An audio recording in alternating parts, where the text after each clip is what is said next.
नमस्कार, बुलेटिन में आप सबका बहुत बहुत स्वागत है। मैं हूं आप सबके साथ अनूप।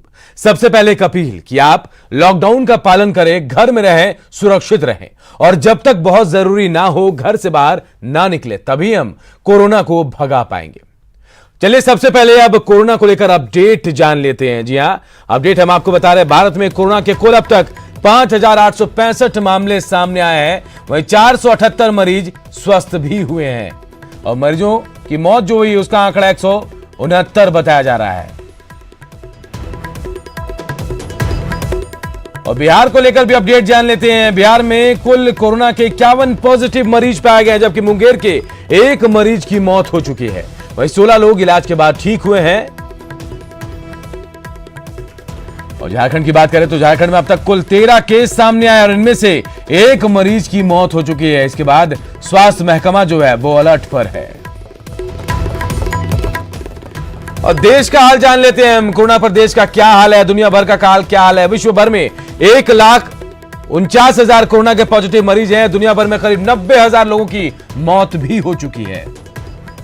इसके अलावा अमेरिका में 4,34,000 कोरोना पॉजिटिव संक्रमित हैं। इटली में 17,500 लोगों की मौत हो चुकी है। सऊदी अरब की बात करें तो सऊदी अरब में शाही 150 कोरोना पॉजिटिव हैं।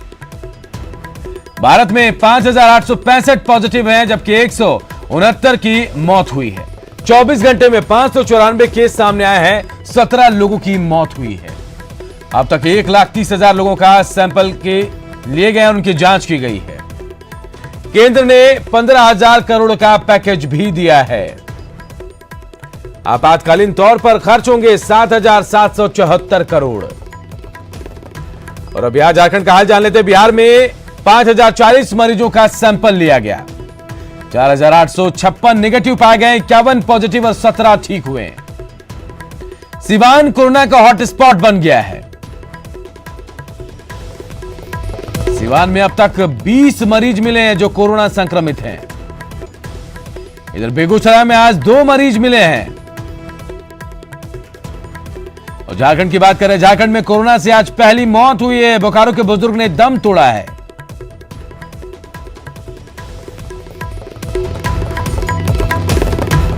झारखंड में कल 9 मरीज मिले थे।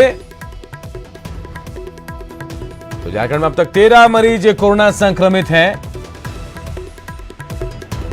इनमें से 7 रांची के, बोकारो में 5, हजारीबाग की 1 मरीज हैं। तो ये तमाम अपडेट हम आपको बता रहे थे और आप चलिए बढ़ते हैं दूसरी खबरों की ओर। लॉकडाउन के बीच मजदूरों के लिए बड़ी खबर है। केंद्र ने बिहार को 1,078 करोड़ की राशि भेज दी है। 100 दिनों तक रोजगार देने की तैयारी है।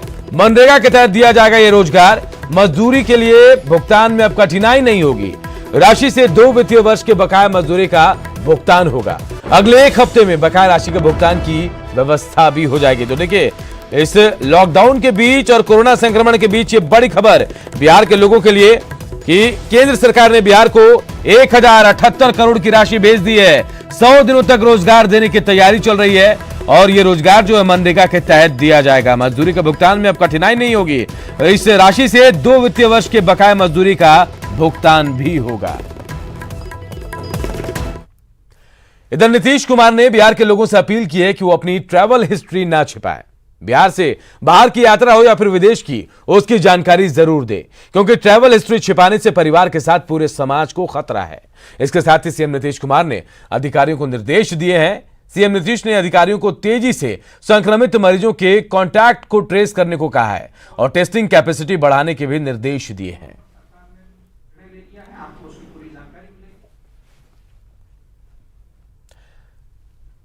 कोरोना वायरस के संक्रमण को बिहार में रोकने की पूरी कोशिश की जा रही है।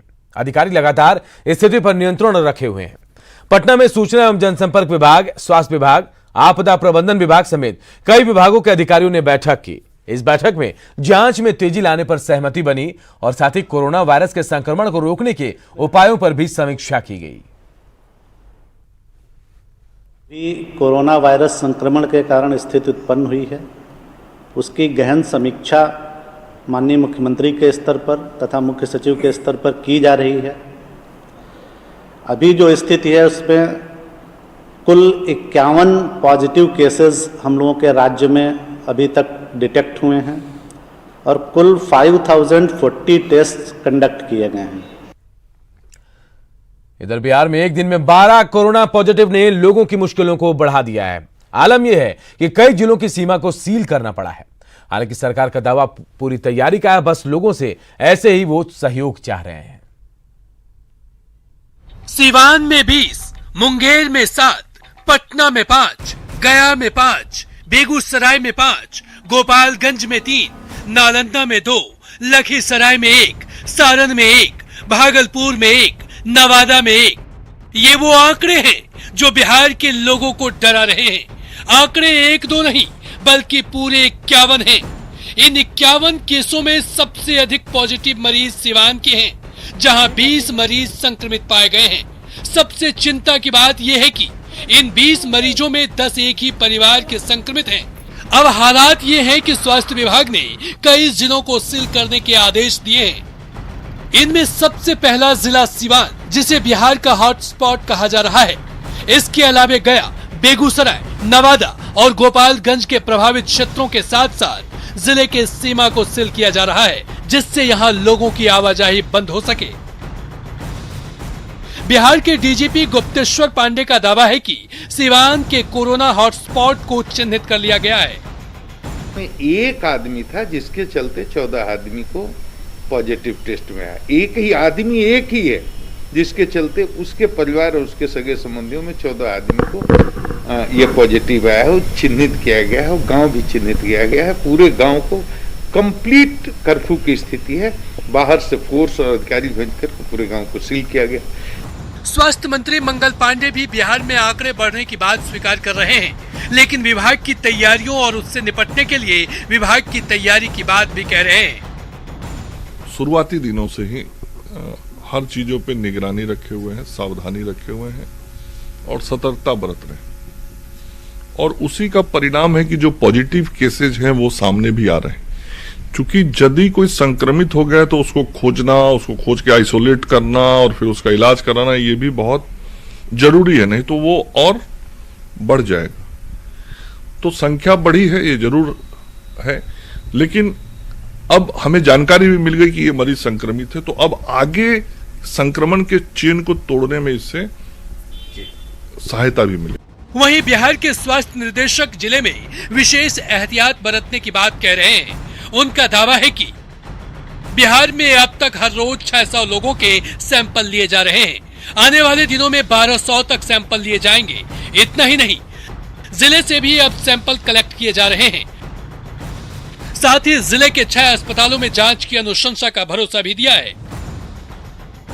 तो अभी लगातार हम लोग स्थिति पे नज़र बनाए हुए हैं और खासकर सिवान, गोपालगंज, बेगूसराय, ये 3 जिले जहां अभी नए केसेज आए हैं उनमें एक्टिव सर्वेलेंस की जा रही है और वहां जो कॉन्टैक्ट ट्रेसिंग की बात हो चाहे कम्युनिटी में सर्वेलेंस की हो, उसके आधार पे सैंपल्स कलेक्ट किया जा रहा है और उसकी जांच कराई जा रही है। हम लोग सारी एहतियात बरते हुए हैं और लगातार लैब से भी संपर्क बनाए हुए हैं। बिहार में आंकड़े बढ़ जरूर रहे हैं, लेकिन अच्छी बात यह है कि अब तक 16 मरीज स्वस्थ होकर घर लौट चुके हैं।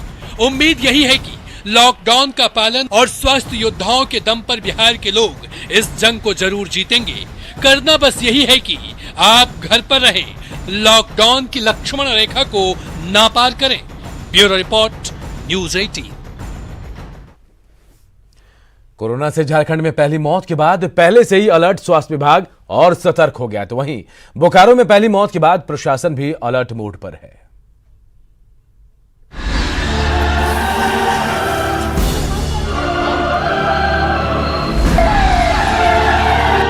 कोरोना वायरस का संकट झारखंड में भी बढ़ता जा रहा है। 7 अप्रैल तक झारखंड में केवल 4 मरीज थे, लेकिन 8 अप्रैल को अचानक 9 मामले सामने आने से सरकार, स्वास्थ्य विभाग और प्रशासन में हड़कंप मच गया। इन 9 मामलों में 5 रांची से जबकि 4 बोकारो से आए। इसी बीच देर रात बोकारो में एक बुजुर्ग मरीज की मौत ने पूरे सिस्टम को झकझोर दिया।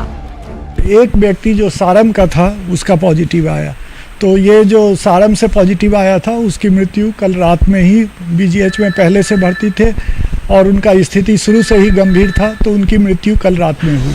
कोरोना पॉजिटिव मरीज की मौत के बाद जिला प्रशासन सतर्क है। मृतक के परिजनों के सैंपल लिए जा रहे हैं। वहीं लोगों से सतर्क रहते हुए घरों में रहने की अपील की गई है। गोमिया में भी हम लोगों ने प्रारंभ कर दिया है। जो साड़म क्षेत्र है उसको पूरा जो उसका बफर जोन है, जो कंटेनमेंट प्लान के हिसाब से जो टीम बनाई गई है, उस सुबह से ही टीम जो है वहाँ पे पहुँच चुकी है। एसडीओ के नेतृत्व में जो है वहाँ पे प्रशासनिक पदाधिकारियों की टीम भी है और हेल्थ डिपार्टमेंट की टीम भी पहुँच गई है। डोर टू डोर वेरिफिकेशन हम लोगों ने शुरू कर दिया है, स्क्रीनिंग का काम, और साथ ही साथ जो है सैनिटाइज कराने का काम भी शुरू करा दिया गया है। कोरोना संक्रमण से जूझ रहे झारखंड में पहली मौत के बाद स्वास्थ्य विभाग अलर्ट है। खुद सीएम कोरोना संकट से निपटने के लिए कमांडर की भूमिका में हर स्थिति की मॉनिटरिंग कर रहे हैं। उम्मीद है कि कोरोना से ये मौत पहली और आखिरी हो। साथ ही कोरोना संक्रमण की रफ्तार भी झारखंड में धीमी हो। न्यूज़ 18 के लिए बोकारो से ज्ञानेंदु जयपुरियार की रिपोर्ट। इधर रांची का हिंदपीढ़ी इलाका झारखंड में हॉट स्पॉट बना हुआ है। यहां से कोरोना के 7 पॉजिटिव केस सामने आए हैं। इसके बाद स्वास्थ्य महकमा और पुलिस प्रशासन मुस्तैद हो गया है।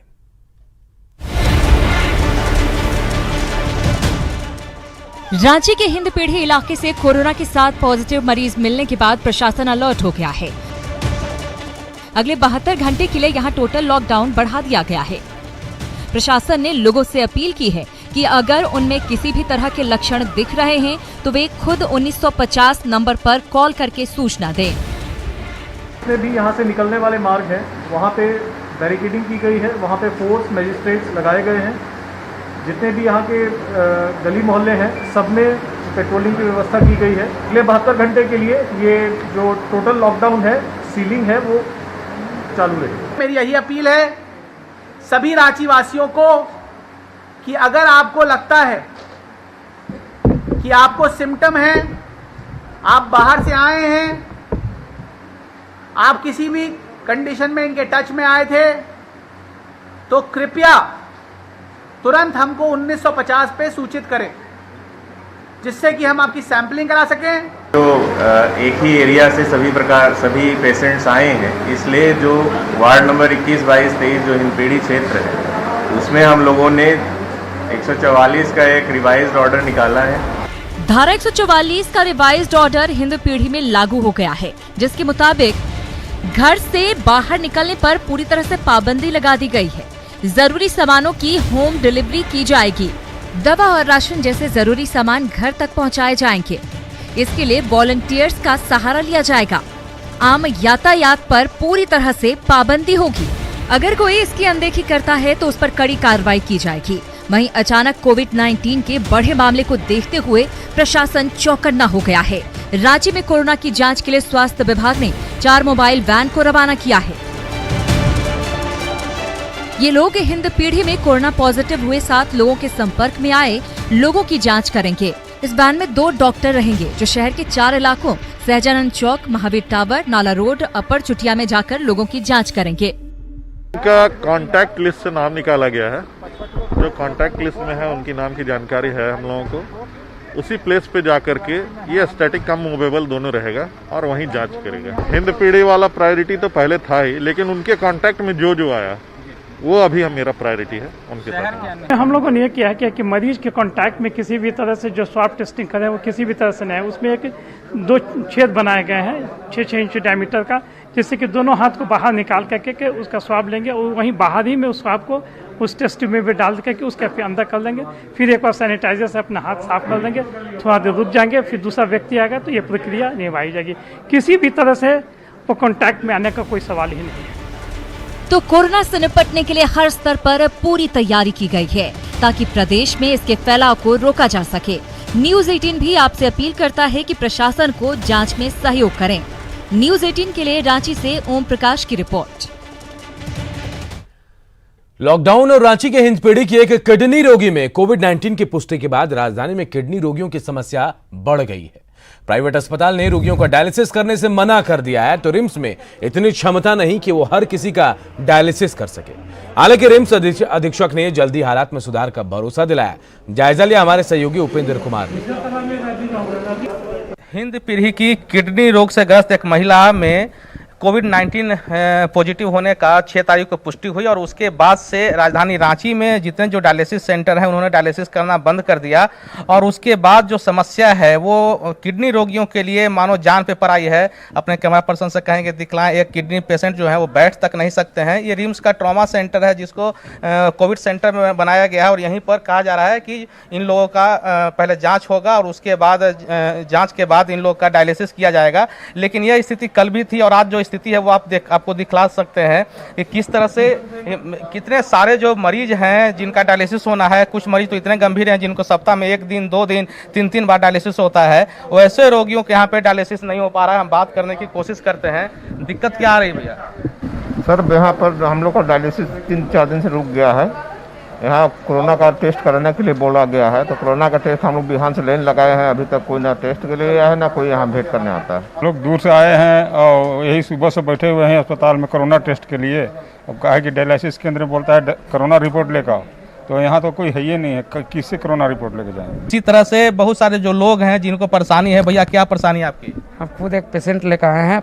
कल से इसका तबीयत ज़्यादा ख़राब हो गया है, घर में सोने नहीं सक रहे हैं। कभी पेट दर्द हो रहा है तो डायलिसिस नहीं हुआ 2 सप्ताह से।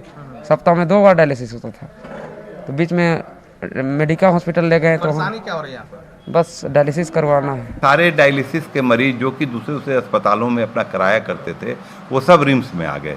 तो इसलिए ये एकाएक एक अचानक की व्यवस्था हमारे पास वैसी नहीं थी कि अभी भी 50-55 लोग का एंट्री हम लोगों ने करके रखा है। तो जैसे जैसे टेस्ट का रिपोर्ट आता जा रहा है वैसे वैसे जिनका निगेटिव है उन लोगों की स्थिति का आकलन करके यदि उनका बाहर भी हो सकता है तो हम लोग उनको वो एडवाइस भी दिए जा रहे हैं। तो हमारा 1-2 दिन में प्रोसेस सिंपल हो जाएगा। कैमरामैन शाहनवाज के साथ उपेंद्र, न्यूज़ 18 रांची। घाटशिला के क्वारंटाइन सेंटर में रखे गए 11 विदेशी मुस्लिम धर्मगुरुओं पर वीजा और लॉकडाउन नियमों के उल्लंघन का मामला दर्ज किया गया है। ये सभी चीन, किर्गिस्तान और कजाकिस्तान के नागरिक हैं। पिछले दिनों ये सभी टूरिस्ट वीजा पर भारत आए और तबलीगी जमात में हिस्सा लिया। इन्हें सहयोग देने के आरोप में जमशेदपुर के 2 लोगों पर भी एफआईआर दर्ज किया गया है।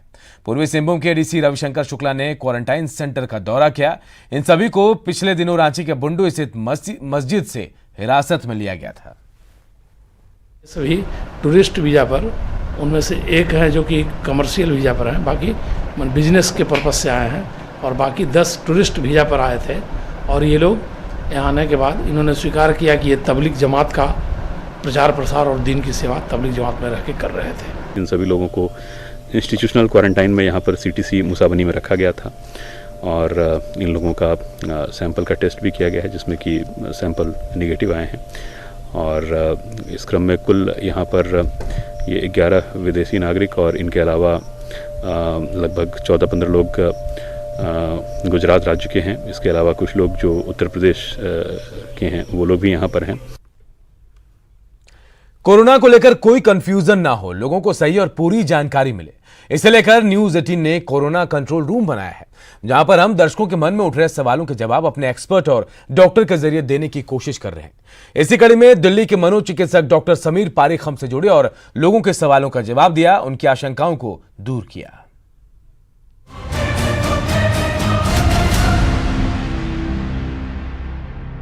मैं निशा शर्मा हूँ दिल्ली से। मैं देख रही हूँ कि सोशल मीडिया पे आजकल एक सवाल बहुत चल रहा है कि अब देखो दुनिया खत्म होने जा रही है। मेरा नाम मनन डाबी है और मैं अहमदाबाद का रहने वाला हूँ। मेरी उम्र 32 साल है। मेरा सवाल यह है कि सोशल मीडिया पे ये खबरें आ रही है कि अब कोरोना संकट को लेकर पूरी दुनिया खत्म होने वाली है। नमस्कार, मेरा नाम राजेश कुमार है और मैं जयपुर से बोल रहा हूँ। मेरा सवाल ये है कि आजकल जो सोशल मीडिया पे खबरें आ रही हैं कि दुनिया खत्म होने वाली है, ऐसा है क्या? मैं विभूति अवस्थी इंदौर से। मेरा सवाल है कि सोशल मीडिया पे ये खबरें दी जा रही हैं कि ये दुनिया खत्म होने वाली है, इसमें कहाँ तक सच्चाई है? मैं विनीत कुमार बोल रहा हूँ, मैं ग्वालियर का रहने वाला हूँ। आजकल सोशल मीडिया पे कई ऐसी अफवाहें आ रही है कि दुनिया खत्म होने वाली है, तो क्या ये सच है? नमस्कार डॉक्टर साहब, मैं निशा वाजपेयी आगरा से बोल रही हूँ। मेरा सवाल आपसे ये है कि सोशल मीडिया पे इस समय खबरें आ रही है, क्या दुनिया खत्म होने वाली है? देखिए, मुझे लगता है कि सोशल मीडिया पे जो बिना सोर्स वेरीफाई करे, बिना ये क्लियर करे कि कौन सा सोर्स है, उसके आप इन्फॉर्मेशन की वैल्यू ही ना दें। सोशल मीडिया को पॉजिटिवली यूज करें। कैसे? एक दूसरे से कनेक्ट रखें, वीडियो कॉल्स करके, जो आपके परिवार में कुछ लोग अकेले रहते हैं, कहीं और शहर में रहते हैं, उनसे बात करके अच्छा समय बिता के उससे आपके अंदर एक पॉजिटिविटी आएगी। मेरा नाम एकता शर्मा है, मेरी उम्र 24 वर्ष है और मैं दिल्ली से हूँ। मैं ये जानना चाहती हूँ लॉकडाउन के वक्त ऐसा क्या करें कि मन शांत रहे। मेरा नाम सुशांत है और मैं दिल्ली से बोल रहा हूँ। आजकल जो खबरें न्यूज़ में आ रही हैं कि दुनिया खत्म होने वाली है, इसमें कितनी सच्चाई है? मैं निकेत चतुर्वेदी, कन्नौज से, उम्र 21 साल। मेरा सवाल ये है कि कोरोना से बचने के लिए हम ऐसा क्या करें जिससे हमारा मन शांत रहे। मेरा नाम गणेश शर्मा है, मेरी उम्र 52 साल है, जनपद एटा का रहता हूँ। क्या करें कि मन शांत रहे? नमस्कार, मेरा नाम है आरती अग्रवाल, मैं हूँ आगरा, उत्तर प्रदेश से। और मेरा सवाल डॉक्टर साहब से ये है कि कोरोना के समय जब हम लोग सभी घर में अपने कैद हैं, तो इस समय ऐसा क्या किया जाए जिससे हमारा मन शांत रहे। कपिल सहगल, हरियाणा, रोहतक से। और मैं ये पूछना चाहता हूँ कि ऐसे तनाव के समय में हम अपना तनाव कैसे दूर करें। मुझे लगता है कि इस समय हमारा सबसे बड़ा रोल ही ये है कि हम अपने मन को सही और अच्छा कैसे रखें। परिवार के साथ समय बिताएं, बोर्ड गेम्स खेलें, पुरानी फोटोग्राफ्स को लेके पुरानी यादों को ताज़ा करें, थोड़ी गपशप करें, एक दूसरे के काम में मदद करें, अपना भी वर्क फ्रॉम होम करें, थोड़ा म्यूजिक, थोड़ा टेलीविजन, रीडिंग, कोई नई हॉबी पिक करें, बच्चों के साथ समय बिताएं, बुजुर्गों के साथ समय बिताएं और अपनी जिम्मेदारियां भी निभाएं। अगर हम सकारात्मक सोच रखेंगे तो हम इस प्रॉब्लम से सल्यूशन ले पाएंगे।